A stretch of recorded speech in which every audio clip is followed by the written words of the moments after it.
Good evening, everyone. Welcome to Birkbeck and this lecture organised by the Birkbeck Institute for the Study of Anti-Semitism. My name is David Feldman. I'm the director of the Institute. It's a huge and long-deferred pleasure to introduce our speaker this evening, Arie Dubnov. Arie is Associate Professor of History and Max Ticktin Chair of Israel Studies at the George Washington University. His publications include Isaiah Berlin, The Journey of a Jewish Liberal, which was published in 2012, and Partitions, A Transnational History of 20th Century Territorial Separatism, published in 2019. His work on his writing on the present and our present discontents has appeared in Fathom, in Marginalia, in Hazman Hazeh in Hebrew, and in the Tel Aviv Review of Books. And it's with a mixture of great pleasure and great expectation that I invite him to speak this evening on Gaza in the Israeli imagination, between repression and long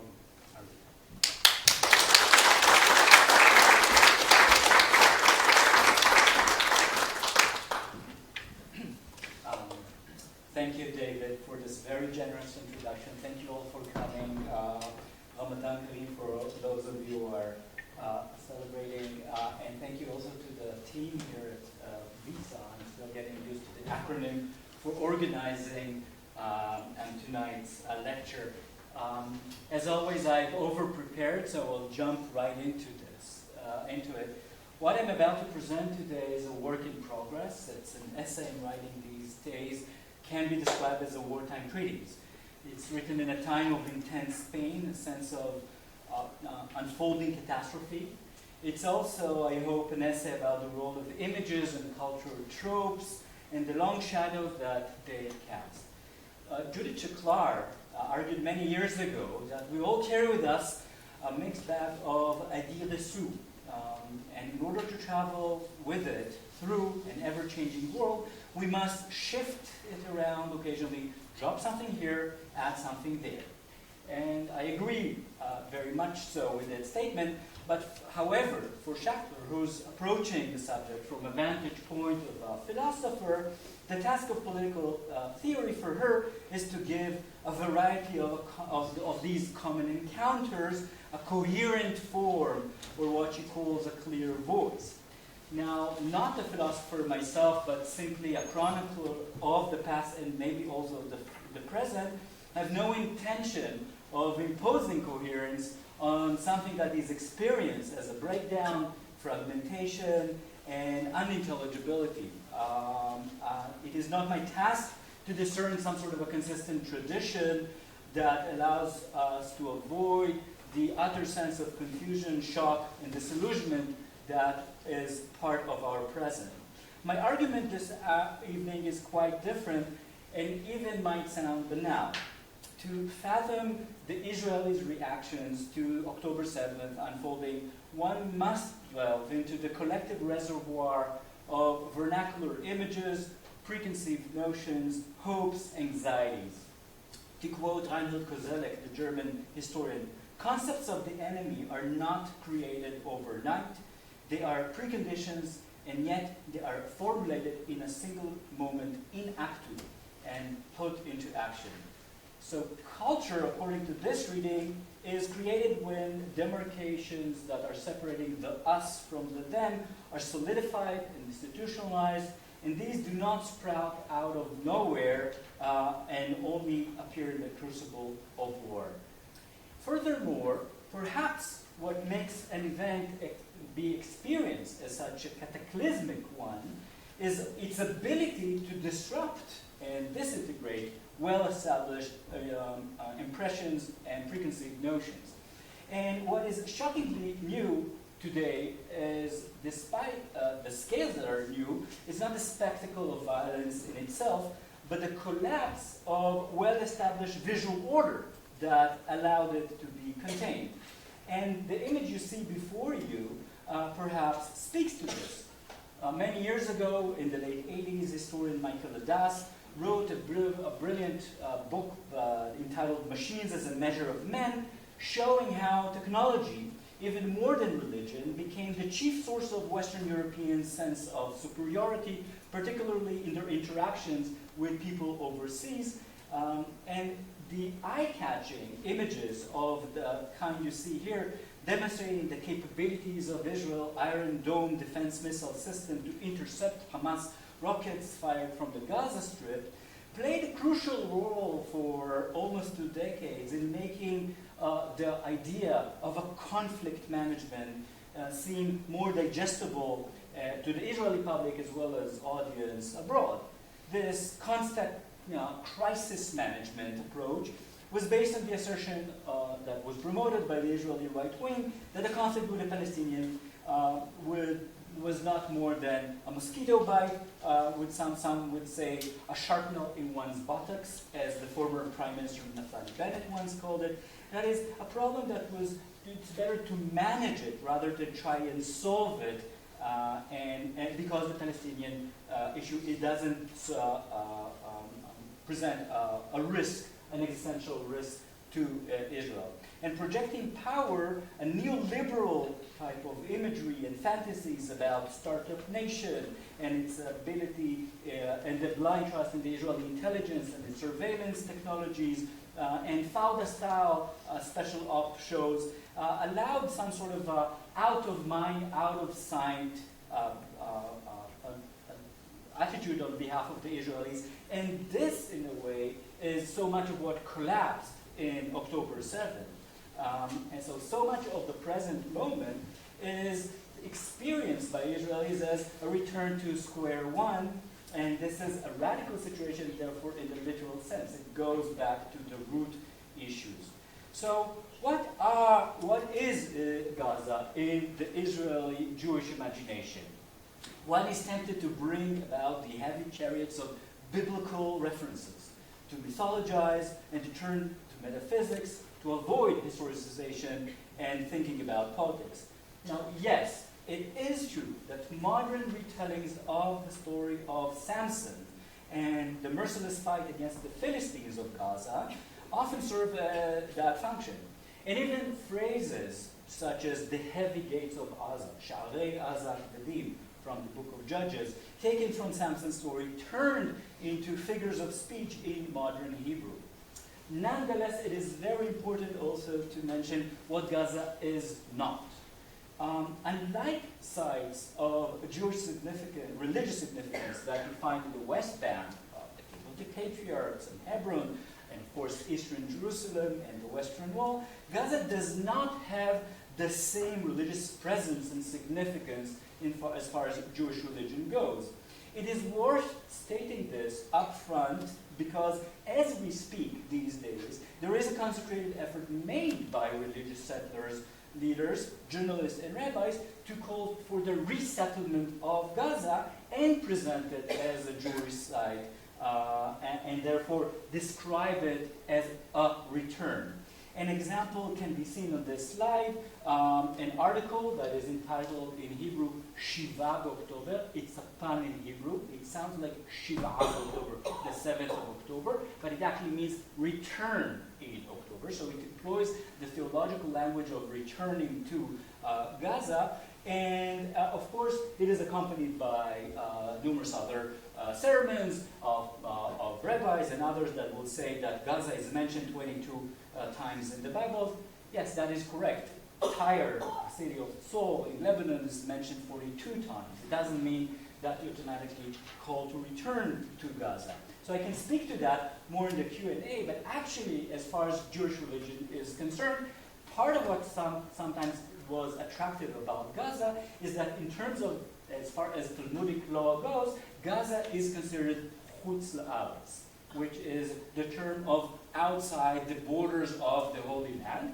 It doesn't make much significance for us today for agricultural community, when you have the laws of Shmita, every 7th year you're supposed not to work the land in the Holy Land, Gaza was attractive because you can continue working the land there. So if you want to think about Gaza in a pre-modern conception, in a Talmudic, in a Jewish religious conception, of course there was Jewish presence there, but not because it was the land of Israel. It was exactly close to it, but beyond the pale. So the laws that connect to the land do not appear to them. And of course, pre-modern and early modern Gaza is a space that is imagined as close and beyond the pale, not only in Jewish religion and symbolic geography has emerged, also by when modern European cultures return to the story of Samson, as you can see from the Gustave Doré famous wood engraving of Samson. And after all, it was no other than the Victorian critic Matthew Arnold that repurposed the German word Philistia and turned it, the biblical people of the sea into the Philistines that we consider today as illiterate, uncultured, demonstrating the banal truth that terms like culture and civilization define themselves by marking their opposite, namely the anti-intellectualism and barbarism. So here, it's not only a uniquely Israeli or Jewish case. So where do Zionism comes into the play? So actually, interestingly enough, some of the pre-1948 appearances and retellings of the story of Samson, such as the one you can see here in Vladimir Zhabotinsky's Samson the Nazareth, sneak in the story but add a surprising twist and even a different sentiment than the one we would suspect. Zhabotinsky's Jewish Hercules leaves the tribe and turns into a nomad and finds a new home with the Philistines. Foreigners with a superior culture and discipline and technology, and he learns their customs and manners before finally cutting himself from them. And as I've demonstrated elsewhere, the Philistines in Jabotinsky's novel that was written in Paris in the 1920s, published first in Russian in 1926, the Philistines in the novel are not stand-in for the indigenous Arab population of Palestine. They're actually stand-in for the British Empire. Foreign sea people coming with a superior and advanced technology and civilization, and Samson that has this love-hate relationship with that foreign power becomes the story here. And Jabotinsky is writing this novel at the very same time you have a more moderate, dovish element within the Zionist movement presented by Martin Buber and the circle of intellectuals among him that are saying that Zionism is about returning to the East. And so much of the novel is about saying superiority of the Western culture and its technology over the East, which is Oriental, backward, and so on. And this is how Samson experiences himself. He's moving away from the ancient Israelites that are an Oriental Mediterranean people, and is learning from the sea people coming from the West.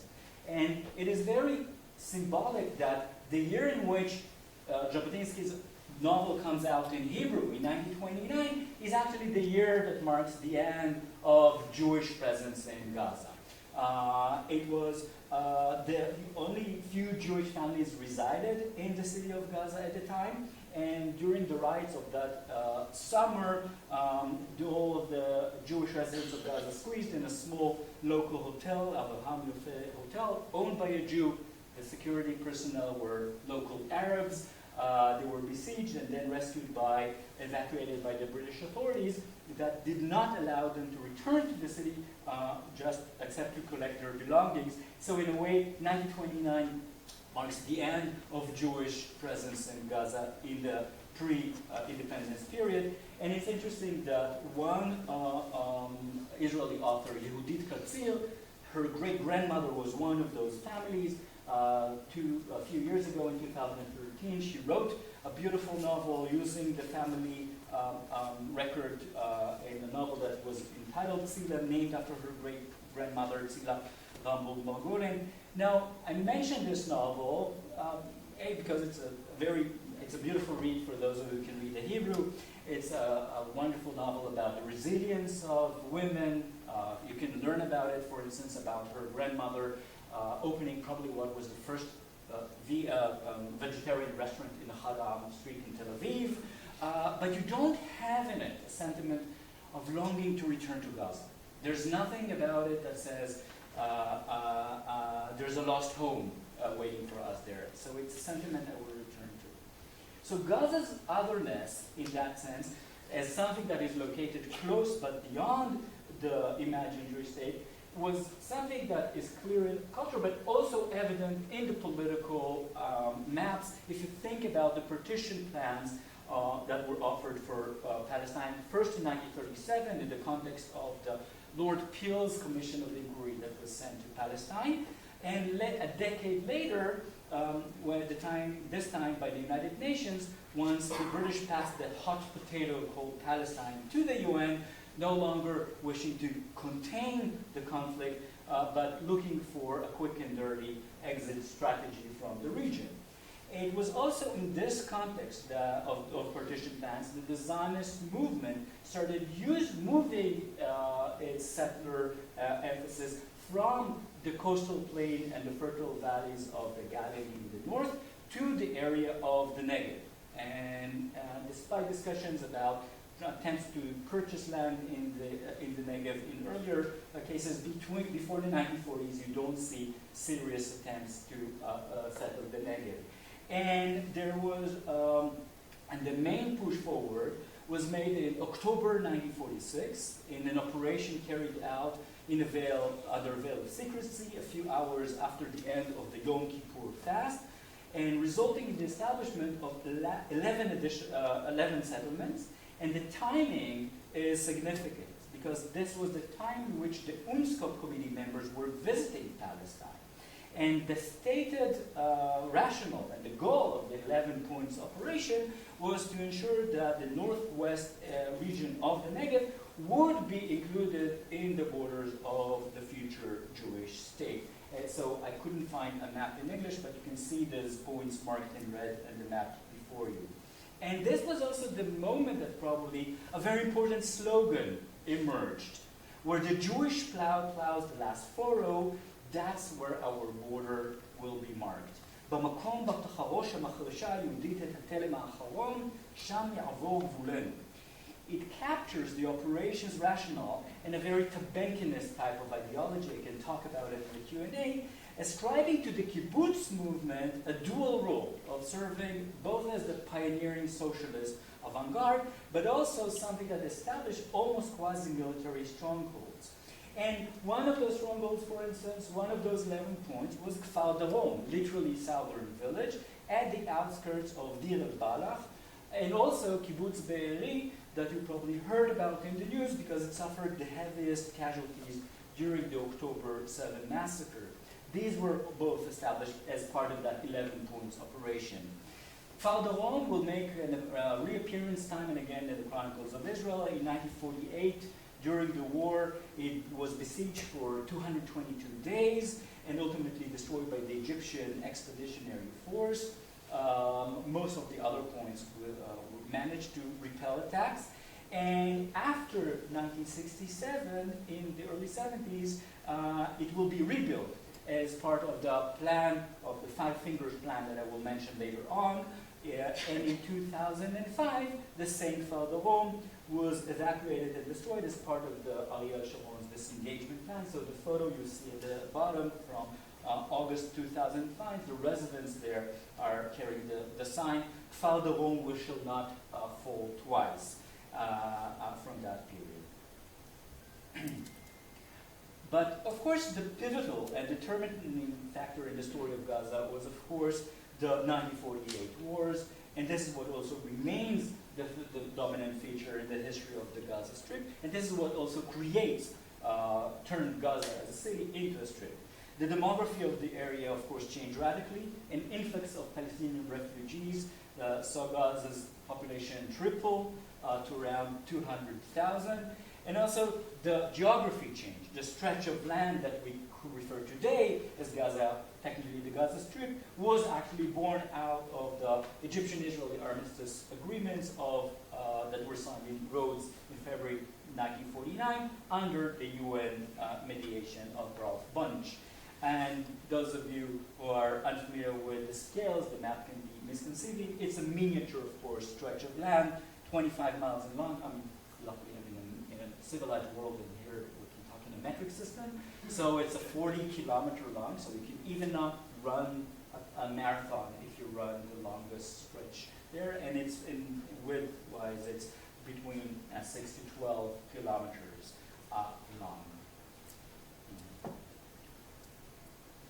Now, in the immediate post-1948 war years, you could also see, in a way, the genesis of what we would call today almost the Israeli peace camp, which, paradoxically, often was populated by not only veterans of the war, but veterans that often were associated with groups such as the Lehi and the Etzel. The Etzel was a revisionist group that was not shying away from using brutal force against the Arabs, and the Lehi was had a very strong anti-colonial language, and they had no problem calling to evict the British from Palestine using violence. And perhaps the most famous example is the case of Uri Avneri, 1923 to 2018. It was the young soldier Avneri, on one side of your slide, that would later become a prominent peace activist and Yasser Arafat's close friend, who would write the anthem for Shu'alei Shimshon, the Foxes of Shimshon, military rangers platoon that fought in 1948. The anthem, the words of the anthem that are here before you. Samson's foxes spread out once again, carrying the torch at night from Gaza to Gat. Again, this battle is raging for the freedom of Israel. This is Avneri's words. So, retelling the story of Samson for the modern-day fighters, or the first Israelis, if you like, Avneri participated in some sort of a citational practice that allowed one to place the abrupt change in violence in a familiar temporal order and to mark the war as returning to biblical times. But very soon after the war, Avneri changed course. He realized that he was actually involved in creating the Palestine refugee crisis, and by the mid-1950s, what crept into his writing is a different set of historically informed analogies and anxieties of Israel following the path of the Latin kingdom of Jerusalem. And Uri Avneri argued in his memoir that he was bit by the Crusaders' bug, as he called it, a few years after the war, after reading Sir Stephen Ransom's multi-volume history of the Crusaders. Chronology-wise, it makes perfect sense. The first volume is in 1951, which included a chapter dealing with the Crusaders' fortifications near the Gaza Strip. Surprised to realize that he, as a young soldier, had to occupy military outposts almost in the exact same places. And for Avneri, from that moment on, the historical reenactment brought to life the Frankish settlers of the 11th and 12th century, and put them side by side next to the modern-day Israelis, was, of course, a punchy warning marking the Zionist settlement in the region.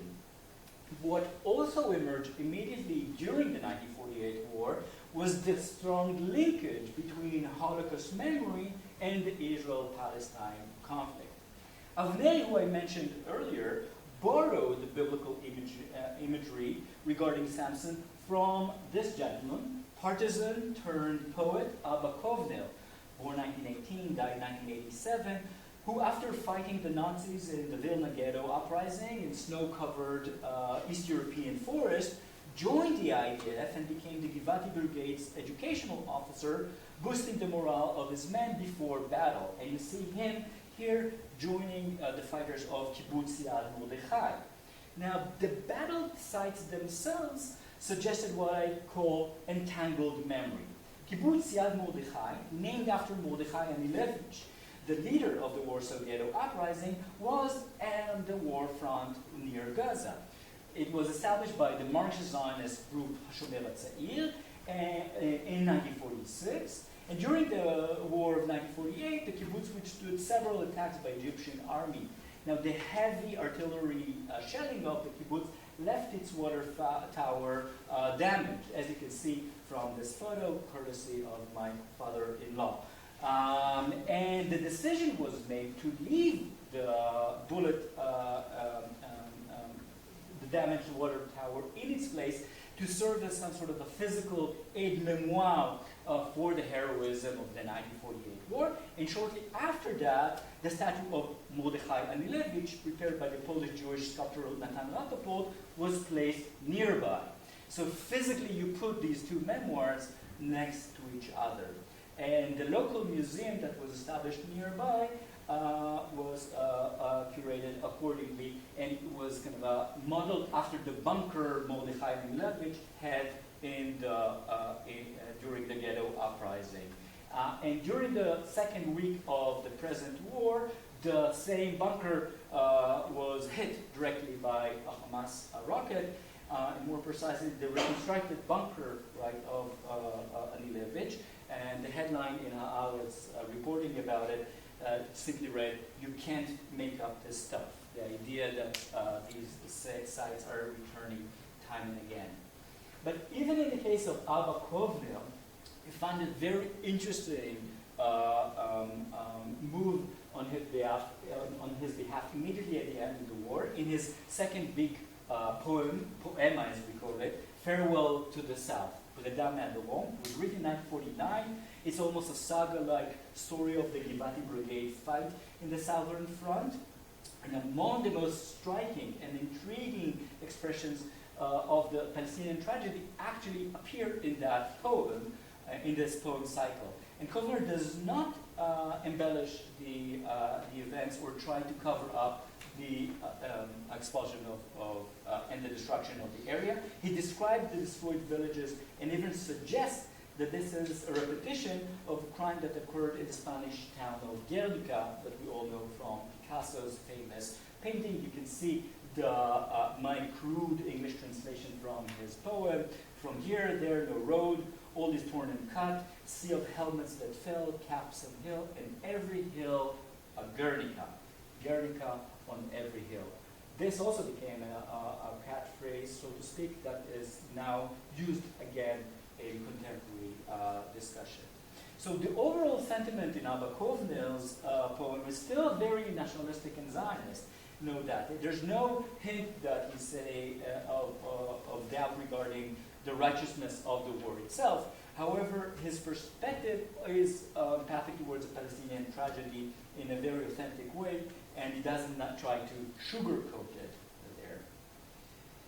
What definitely emerges in the area that we call today Otef Aza, the area surrounding the Gaza Strip post-1948, is some sort of captures what I would describe as a very ambivalent Israeli attitude towards the border that was imagined as porous, penetratable, temporary, provisional, and also a new emphasis on settlement that and border making in itself blurred the distinction between civilian and fighter. I know that might sound very controversial, so let me explain what I mean by that. And the Israeli strategy of regional defense provides a crucial backdrop to that development. As you can see from that quote from Ben-Gurion's speech to the IDF officers cadet course in May 1949, the idea was very simple. The security, the borders are too long, the army is too thin, it cannot guard the borders, so we must establish a chain of frontier settlements along the border, the new borders with Lebanon, Syria, and of course the Triangle and Gaza. And these rural settlements were the big project of the time. And despite the country's small size, with the mass immigration of the 1950s, a new type of Israeli frontiersmanship mentality emerged. Next to the member of the kibbutz members of the kind you can see here from Kibbutz Mefarsim, who embraced a pioneer and socialist ethos before 1948, and also new Nachal Brigade that was a new invention in which soldiers combined military service with work in civilian agricultural settlements. You also had an influx of Jewish immigrants, mainly that came from what we call MENA Jews, Middle Eastern and North African Jews, that were sent to new development towns such as Ofakim, that was established in 1955, or in Ma'abarot, or absorption camps such as Derot, established in 1951, that helped channel more and more civilians to these peripheral areas. It's not surprising, therefore, that one of the first novels in Hebrew to hint about the tension between Ashkenazi and Mizrahi Jews was named Sha'arei Gaza, the Gates of Gaza, and was telling the story, setting the story in one of those border towns, and was talking about a family of immigrants from Istanbul that are sent to that hostile environment, some sort of a little house in the prairie kind of image. Not less important is also that these are the communities that were confronted with what then was named the Fedayim, that were the Palestinians that were able to cross the border, sometimes infiltrate into the kibbutz field in the thick of night, sometimes just to steal some property and go back, in other cases for sabotage and blow up houses and murder the residents, and that's part of the environment of the period. So ruling the savage frontier was part of what created the language in which Gaza was imagined. And of course, it's not that the IDF was completely out of the picture, but it was the porous border was something that was assigned to special operation units that the IDF established in those times, and that were engaged in reprisal operations. Now, interestingly enough, you won't be surprised to hear that I was trying to find sources that were trying to say whether reprisal operations are described as revenge and bring in the Samson motive into them. And as far as I know, I'll be happy to be corrected, I could not find documents from the 1950s that are making that connection. On the opposite, reprisal, there was always an attempt to show them as something that is has a military logic behind it. It's not blind revenge. This is what differentiates the Israelis from a Bedouin culture of the region, and so on and so forth. But perhaps one of the most famous examples from that period can come from the memoirs of Meir Hal-Zion, the young lad on the left side of this photo, who served under Ariel Sharon's Unit 101, the special elite unit of reprisal operations. And Hal-Zion turned into almost an emblem of Israeli heroism, thanks to his courageous commando-like missions that he carried behind enemy lines. But more than that, because he wrote a memoir that became a bestseller. The late historian Amos Elon described him beautifully as a cold-blooded and thoroughly efficient killer, preferring the job laconically in a kind of a fury without hatred, comparing this kind of arena in his mindset to some sort of American Wild West attitude. And the personal diary I mentioned was published only in 1968, was something that many officers, cadet courses were given. And even there, you can find, surprisingly, and I will leave it to the Q&A, sometimes questions and doubts about the very tasks that he was given. In one of his cases, he's describing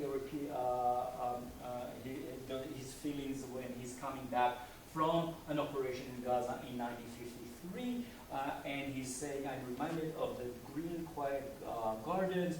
In what sin did these falahim, which is the word for peasants, local Arab peasants, transgress that I am fighting them? Because the retaliation attack was always against civilians and not against military posts, and you can find these kind of moments there. Nevertheless, we need not to stress the anti kind of establishment sentiment in these kind of these kind of narrations. The Palestinians, of course, are never called by name in these sources. They only bore a ghostly presence in these early stated texts, and they were indistinguishable from other kind of nomadic area peoples in the ground. And actually, some of these operations were dealing with Bedouins of the Azazma tribe, not predominantly with Palestinians. So, if there is a text that perhaps brought Samson back to life bigger than ever, it was Moshe Dayan's eulogy of Ro'i Rothberg from April 30, 1956. Sometimes it's described as the Israeli equivalent of the Gettysburg Address.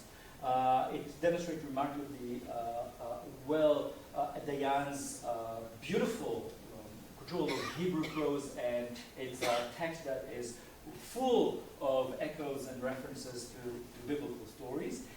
Dayan was serving at the time as the chief of staff, and he wrote the speech hastily after he had received news about the death of Rothberg, who was the security coordinator for Kibbutz Nahal Oz, and was killed the day earlier in an ambush. And the fact that the assailants mutilated Rothberg's body, and trigger warning, not only dragged his body across the border, but probably pierced his eyes, brought the Samson metaphor to life and added to Dayan's turmoil of emotions. Again, due to the brevity of time, I will not go into this long. It's actually a very short eulogy, but I won't read it. I won't offer a close reading of this text, but we can talk about it if you'd like in the Q&A. What is very interesting is the way in which this text that tries to forge a new Israeli self-understanding, defined by its rootedness and resilience in the face of adversity. It employed exactly this biblical trope of Gaza gates to reflect the difference between blind vengeance as the biblical tale of the tireless Samson and the modern Israeli military's retaliation and reprisal raids. But nevertheless, as far as I know, I couldn't find any Israeli text, like philosopher or thinker, that really tried to formulate what is the difference between vengeance and retaliation. And maybe it's built into the very word of nemesis, of course, that goddess, the spirit of use, that has the dual powers of both vengeance and retribution. So it's very hazy in all those periods. Fast forward to 1967, once Israel occupies Gaza, the longing of Dayan and his peers to erase this artificial border seems to have been satisfied. But the geography of course came with a demography. And out of the 900,000 Palestinians who came under Israeli rule, approximately 400,000 were in the Gaza Strip. And it was in that context, in deliberations that took place in the government, that Levi Eshkol, the prime minister, responding to Golda Meir, that asked, what will we do with all these refugees, mocked her and said, I hear you, you like the dowry, but the bride, not so much. And of course, Golda was very shocked, and she reports about it in her memoir, about how much he was offended. But she, of course, was refusing stubbornly to recognize the existence of a separate Palestinian nation. And as many showed before me, it was under her watch that you saw the first plans, both to try to encourage a mass immigration of Palestinians out from the Strip, as well as a forced economic integration policy that would make the Strip part of Israel. This would be later replaced by a different set of policies that Sarah Roy famously called the de-development of Gaza. I can talk about it later on. What also happened in the immediate aftermath of the 1967 war is the development of the love-hate relationship Israel has with UNRWA, the United Nations Relief and Work Agency for the Palestinian refugees in the Near East, that, of course, you probably may have heard about in the news recently. Moshe Dayan, again, during a secret government meeting in June 1967, so less than 2 weeks after the end of the war, very clearly stated that this is a huge achievement, in his word, for Israel that UNRWA agreed to continue regarding the Palestinian refugee as part of its responsibilities, taking the burden off Israel's backs. And the political plan of the Israeli government in the first decade after 1967 was based on the Alon Plan. Section 7 of the Alon Plan very clearly stated that Strip will be an indispensable part of Israel for its permanent residence while depriving the Palestinians for any type of future residency rights of this kind. So in other words, it was not Gush Emunim, nor the messianically driven religious Zionists, but the labor Zionist, Yigal Allon and his peers, that started the project of promoting Jewish settlement in Gaza in order to integrate it into Israel. And it was already in 1969 that the decisions to reestablish Kfar Darom and to create Netzarim was established.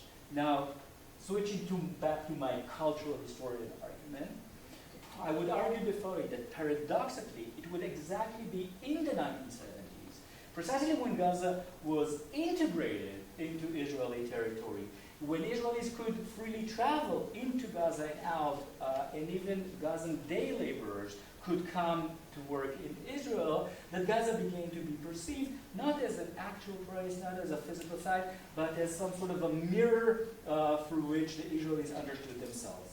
And Gaza became to be seen as the other place, or if you would like to bring Michel Foucault into the room, in spirit, of course, this is this famous notion of heterotopia. This is, it was during the 1970s that you will find more and more Israeli texts that are thinking about Gaza not as an imaginary and idealized place. It's not an utopia. It's a physical space, but it exists outside the established or social culture and institutional norms. And its very existence challenges and overturns the prevailing order. What explains it? As often, violence plays a major role in pushing the Israelis to think about it as a heteronomy. Both the violence exercised by the Fatah in Gaza and the brutal counterinsurgency methods that were used by the IDF.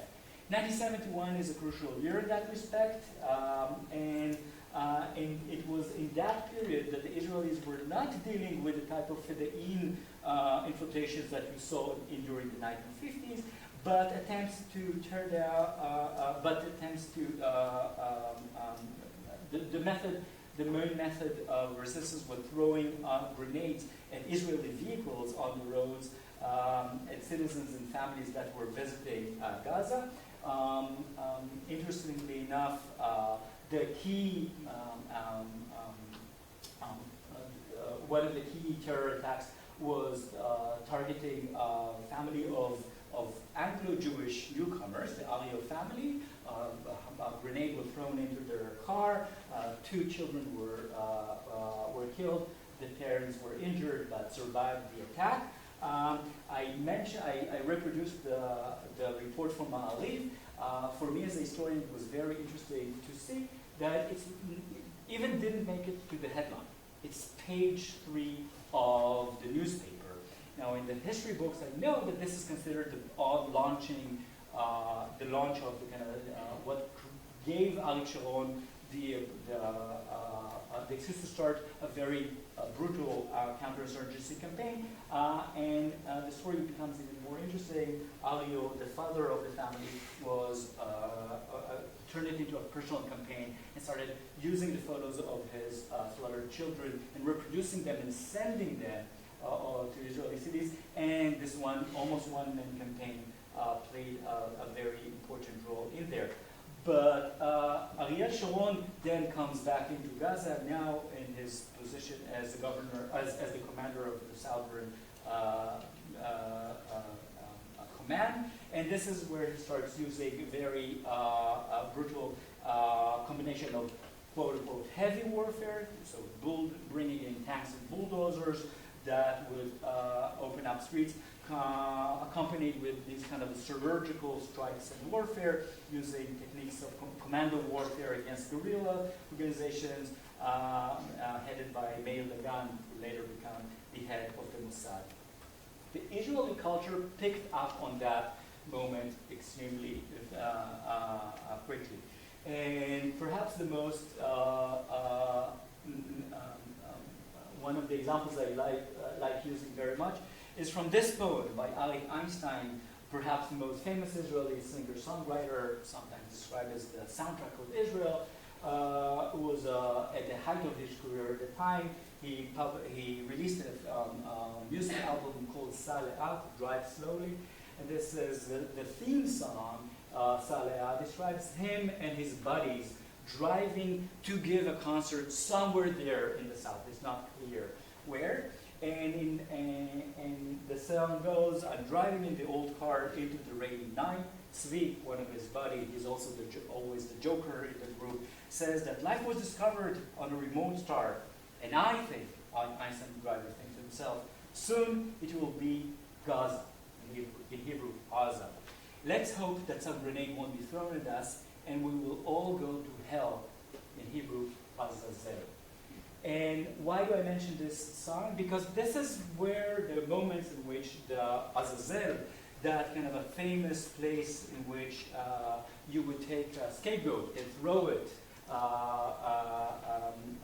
and the Hebrew expression of go to hell would be go to Azazel, will be replaced with go to Aza. Aza became Azazel. It was, the equation became very clear. There are some Hebrew speakers in the crowd, so you will ask them, you confirm with them, I'm not lying, that in colloquial Israeli Hebrew today, you can say to someone, Lech le'az, go to hell, go to Aza. And that's kind of something that happens in the 1970s. Of course, the second element of Sharon's plan was the resettlement, the famous five-finger plan of creating settlements. This is the beginning of the Gush Katif settlements. That I won't go into it. Here you already have a combination of both secular settlers and Gush Emunim religious settlers are returning, so to speak, to Gaza. And it would be during the first Intifada that Samson will make a comeback. And Samson will make a comeback in the form of Unit 361. This is one of the two units of Mistalvim, soldiers that are camouflaged and are infiltrating into the Palestinian towns dressed as local population and camouflaging. It's part of this counterterrorism efforts of the first Intifada. And the unit that was designed to do this in Gaza was given the name Yechidat Shimshon, the Samson unit. It was mobilized in 1996, and this is like their pin, their Samson taking up the pillars of the And one of the Israeli cult movies of at least my generation, and probably aging myself, that really made fun of that moment of the late 80s and the 90s was called Mivtza Savta Operation Grandma. It came out in 1999, such satirical comedy, really became a famous cult movie in Israel. And I mention it not because to make fun of it, because it kind of takes the scene back to these rural settlements in Gaza, near Gaza. It invents an imaginary kibbutz named Asisim. For those who are familiar with the area, there are several kibbutzim named Nefelsim, Resisim. They're all South American Argentinian Jews. And Dol Shaul, who made the movie, grew up in Kisufim. And it tells a story of three brothers. All of them left the kibbutz. The main brother is one of the members of that unit of Mistalvim. So this is why he's dressed as an Arab. And it makes fun as actually the breakdown of the kibbutz system, the privatization. They are no longer part of that.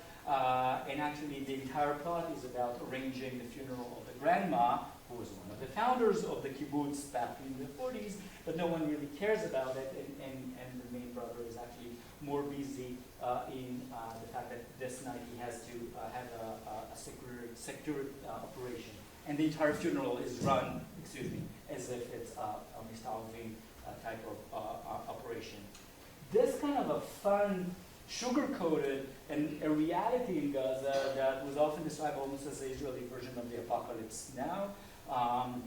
Netzarim, one of the settlements in the Gaza Strip, that was established as one of those finger points became sort of a symbol of this kind of a secluded settlement on the map.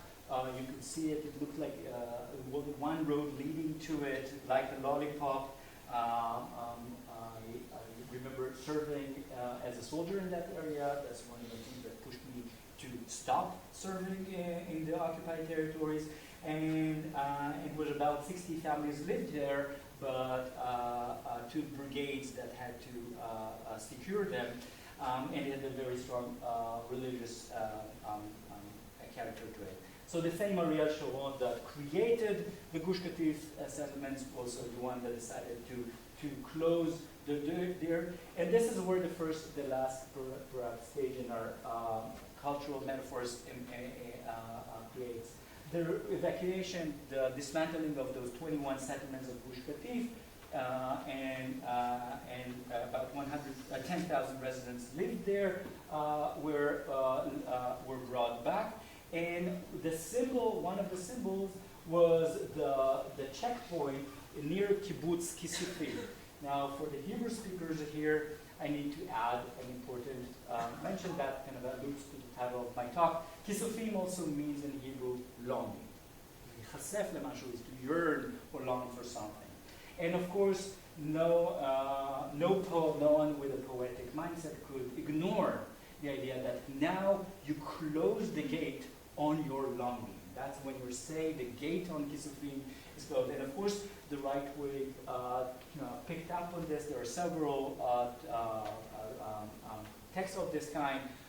One novel is by Tamar Avner that describes a family that is, the parents are going through a divorce, so it's a family that is falling apart during the time of the disengagement. And she plays with this dual meaning of my yearning, my longing is closed, and so on. So that prepared the ground to thinking about going back to Gaza as opening up again the gate of Kisufim that you could see very clearly in 2005 in its immediate aftermath.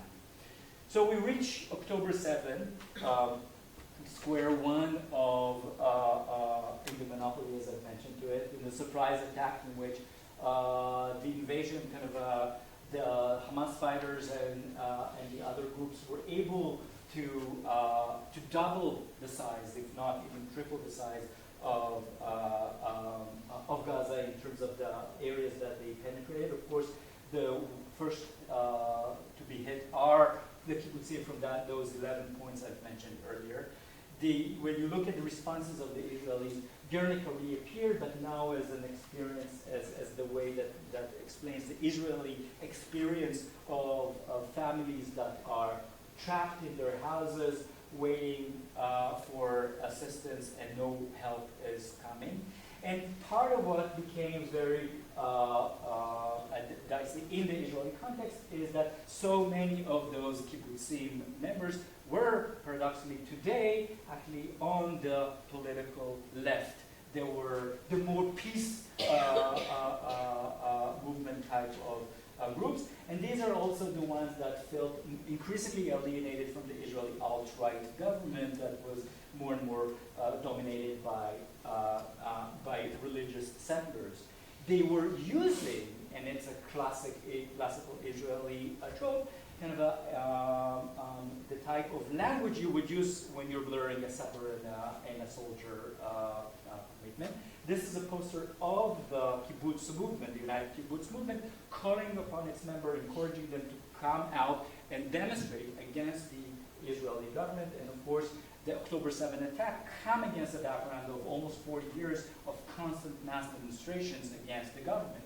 But they're using here something that is called Tzav Shmone. Tzav Shmone is the emergency kind of a call-up for soldiers in a case of a crisis. Right? So soldiers called up. Now we're receiving Tzav Shmone, and they're saying, this is the Tzav Shmone for the civilians. So the very way in which you mobilize for a civilian kind of attempt to defend democracy, this is what it says in Hebrew, is through it. And echoes of earlier language could be still seen in these kibbutzim. I've mentioned the slogan to the last photo. So if you would go to the entrance of Nahal Oz, one of the kibbutzim that was also heavily damaged and a site of awful violence during October 2nd, at the entrance you would see the same slogan to the last photo. So they're very ambivalent whether they are representing the last line, the border, or not, kind of came back to the foreplay.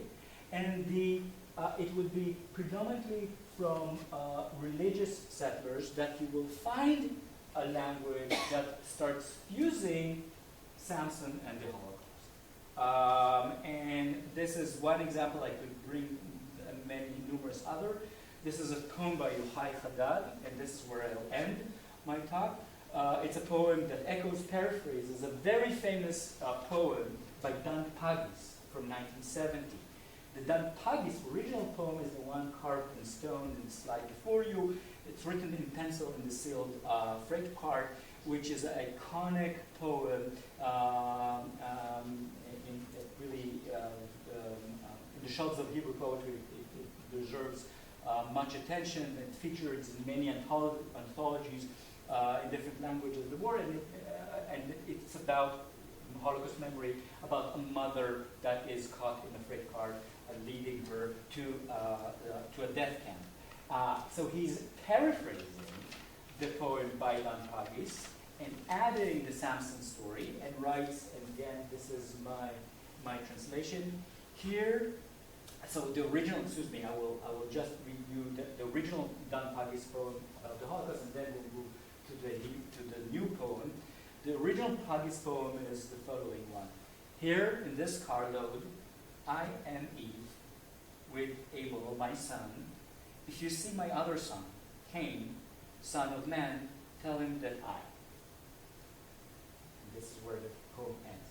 Now, Yochai Haddad did something very interesting, but also very disturbing. Here in this burned mamad, these were the security safe rooms that were supposed to defend the residents of those kibbutzim on October 7th, and were failed, became death traps.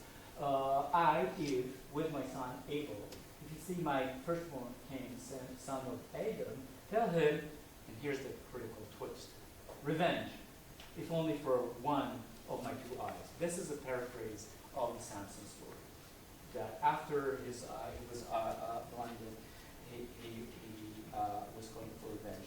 So we're now at this moment in which you see, on the one hand, Israelis that are saying Gaza, there's a clear border separating Gaza from Israel, and those who are saying Gush Katif Chazalnu, we are returning to an imaginary Gaza, and a very clear effort of reclaiming. This is again a poster of a demonstration that took place in November in Tel Aviv, in which the poster of the rally says, Bibi, guns, the Israeli people demand occupation, expulsion, settlement.